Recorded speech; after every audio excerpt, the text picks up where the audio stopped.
Hello students, today we'll start with a new topic that is eclasia cardia, also known as cardiospasm. Now this word eclasia is derived from a Greek word which means failure to relax. It is a motility disorder of the esophagus.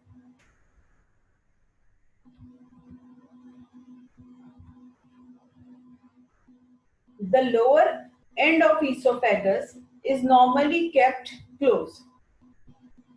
It is opened by the stimulus of food bolus.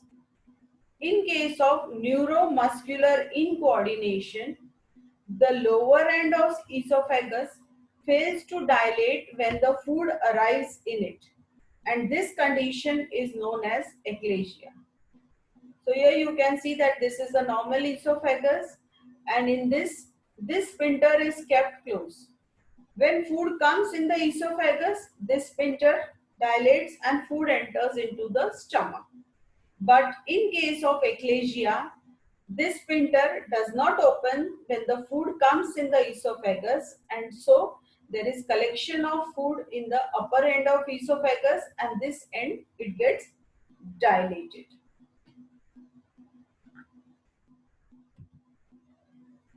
Now what is the etiology of eclasia? It is due to loss of ganglion cells in the urbex plexus. Actually, the cause of ganglion cell loss is not known, but it may be due to some neurotropic viruses.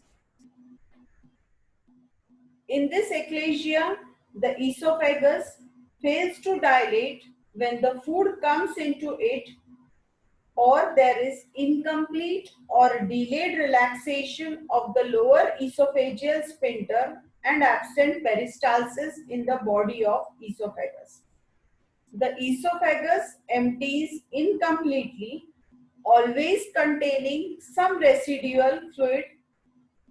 Because of gravity, the solid food materials enters into the stomach, but fluid remains collected in the esophagus. There is no gas bubble in the stomach because no bolus with it, normal gas bubble, ever passed through the sphincter. The esophagus becomes dilated and tortuous, that is called as mega esophagus. Persistent retention esophagitis due to foul smelling septic fluid in the lumen of esophagus. And again, there is an increased incidence of carcinoma of esophagus in patients with eclasia. Here you can see that this esophagus is getting dilated, it becomes tortuous, and this condition is called as mega esophagus. Here you can see this is the normal esophagus, and in this the esophagus is dilated, tortuous, and that is called as mega esophagus. This disease is commonest in the middle age, but it can occur at any age. It is more common in females. Patient presents with a retrosternal discomfort in the early stages. Actually, this retrosternal discomfort or chest pain is because of accumulation of food material and fluid in the esophagus, because esophagus is just a conducting tube. It is not for storage of food and water. So when the food and water starts accumulating, it gives rise to a retrosternal discomfort and a chest pain in the early stages. Later on, there is dysphagia, which is progressive in nature, which is more for liquids than for solids. As I told you, solid food material, because of its weight, the sphincter opens and food enters into the stomach, but liquid remains in the esophagus. There is regurgitation of food because whatever the food and fluid material is collected in the esophagus, slowly it regurgitates out, and it is just like a vomiting. But actually this is esophageal pseudo vomiting. It is called vomiting when vomiting or the contents of the stomach are emitted out. But in this case, the contents have not reached the stomach, but they are collected in the esophagus, and that is coming out, and that is called as esophageal pseudo vomiting. And because of this collection of fluid in the esophagus, slowly this fluid will trickle behind and it will lead to recurrent pneumonia. Again, there is malnutrition and general ill health of the patient.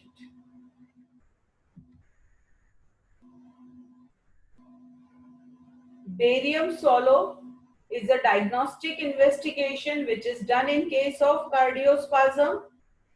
In this, the findings are a pencil-like smooth narrowing of the lower esophagus, and that is called as bird peak appearance. Here you can see this is the bird peak appearance. Just like the peak of a bird, there is dilatation of the esophagus.